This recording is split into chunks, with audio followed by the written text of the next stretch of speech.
জামাল ভুঁইয়ার ক্ষেত্রেও ঘটেছিল একই রকম ঘটনা। একটি ইভেন্টে তাকে উপস্থিত সময়ে প্রশ্ন করা হয়েছিল কে সেরা অভিনেতা, তখন পেছন থেকে অনেকেই বলে বসেন নেইমার।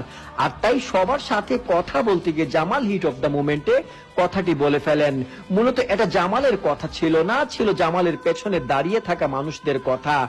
কিন্তু যেহেতু জামালের মুখ থেকে নেইমার অভিনেতা কথাটি বের হয়েছে, তাই নেইমার ভক্তরা বিষয়টা সহজভাবে মেনে নিতে পারেননি, আর সহজভাবে মেনে নিতে পারার কথাও না। নেইমার শুধু একজন খেলোয়াড় নন, তিনি একজন আবেগ।